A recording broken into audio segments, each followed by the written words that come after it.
নমস্কার বন্ধুরা, আমার ছোট্ট চ্যানেলে আপনাদের সকলকে স্বাগত জানাই। আশা করছি আপনারা সকলে ভালো আছেন। আজ আপনাদের জন্য নিয়ে এসেছি লাউয়ের ধোসা কিংবা লাউয়ের চাকলিও বলতে পারেন। যেটাই বলুন না কেন, এটি কিন্তু ব্রেকফাস্ট অথবা ডিনারের জন্য একদমই পারফেক্ট। ধোসা কিংবা চাকলি তৈরির জন্য প্রথমেই লাউয়ের খোসা ছাড়িয়ে নিয়েছি।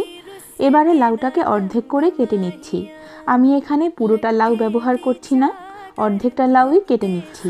আর অবশ্যই লাউয়ের খোসা ছাড়ানো হয়ে গেলে লাউটাকে ধুয়ে নিতে হবে, যাতে কাটার পরে আর ধুতে না হয়।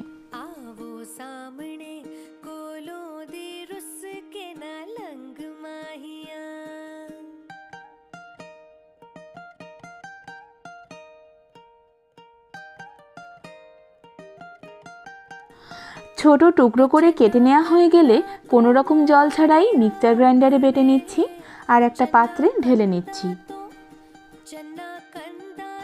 এবারে বেটে রাখা লাউয়ের মধ্যে অ্যাড করে দিচ্ছি 1 কাপ চালের গুঁড়ো, হাফ কাপ সুজি, একটা কুচনো পেঁয়াজ, একটা কুচনো কাঁচা লঙ্কা আর সামান্য পরিমাণে কুচনো ধনেপাতা।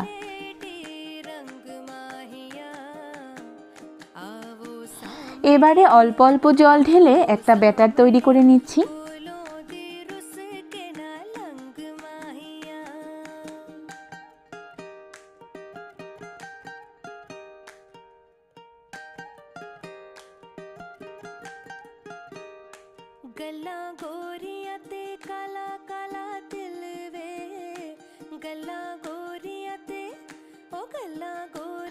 এ পর্যায়ে হাফ চামচ জোয়ানকে এভাবে হাতের মাধ্যমে ঘষে দিয়ে দিচ্ছি, এতে করে জোয়ানের সুন্দর ফ্লেভারটা ছড়াবে।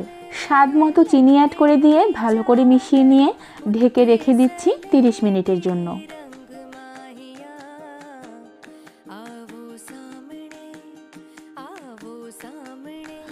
এবারে একটা সস তৈরি করে নেব, আর তার জন্য একটা প্যান গরম করে দিয়ে দিচ্ছি 1 টেবিল চামচ সর্ষের তেল, সঙ্গে দিয়েছি একটা শুকনো লঙ্কা, একটা রসুনের কোয়া, একটা কাঁচা লঙ্কা আর একটা কুচনো পেঁয়াজ।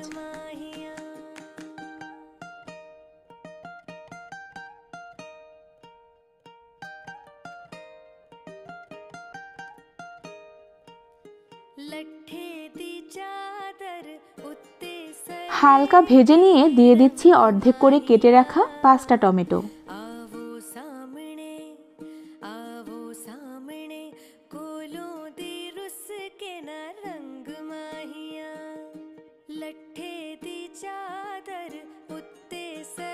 উপর থেকে সামান্য নুন ছড়িয়ে দিয়ে ঢেকে রান্না করে নিচ্ছি যতক্ষণ না পর্যন্ত টমেটোটা পুরোপুরি বয়েল হয়ে যায়।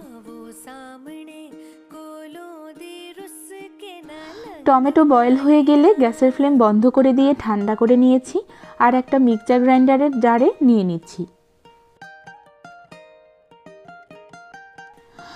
আরও অ্যাড করে দিচ্ছি 3 টেবিল চামচ কোরানো নারকেল, সামান্য তেঁতুল, স্বাদমতো চিনি আর সামান্য পরিমাণে ধনেপাতা।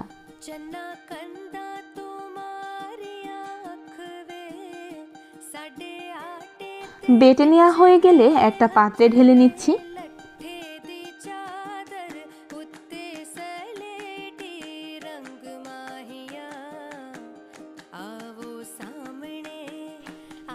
সস পুরোপুরি রেডি করার জন্য এবারে একই প্যানে দিয়ে দিচ্ছি 1 টেবিল চামচ সর্ষের তেল, সঙ্গে একটা শুকনো লঙ্কা, হাফ চামচ কালো সর্ষে আর কিছুটা কারি পাতা।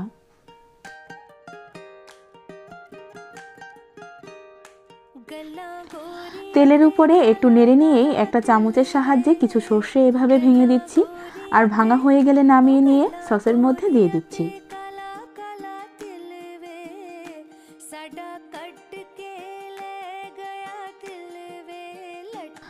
চাকলি অথবা ধোসার সঙ্গে খাওয়ার জন্য টক ঝাল মিষ্টি চাটনি কিন্তু একদম রেডি। এবারে চলে যাব চাকলি তৈরিতে।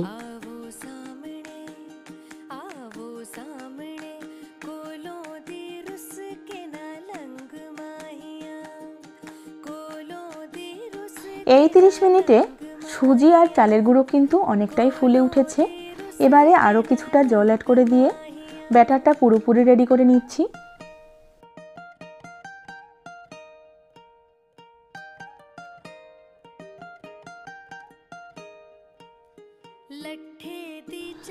পরিমাণ মতো নুন অ্যাড করে দিয়ে ভালো করে একবার মিশিয়ে নিচ্ছি। আর ঘনত্বটা দেখে নিশ্চয়ই আপনারা বুঝতে পারছেন ব্যাটারটা ঠিক কতটা পাতলা অথবা গাঢ় হবে।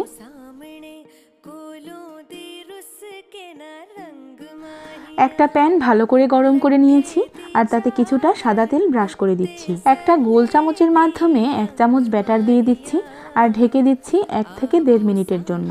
ঢাকনা তুলে অপর পাশও ঠিক একইভাবে ভেজে নিচ্ছি।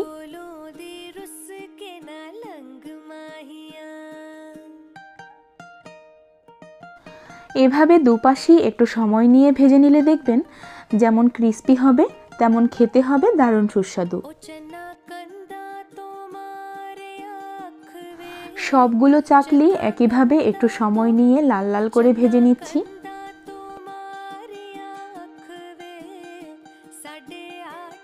সব চাকলিগুলো ভাজা হয়ে গেছে দেখুন।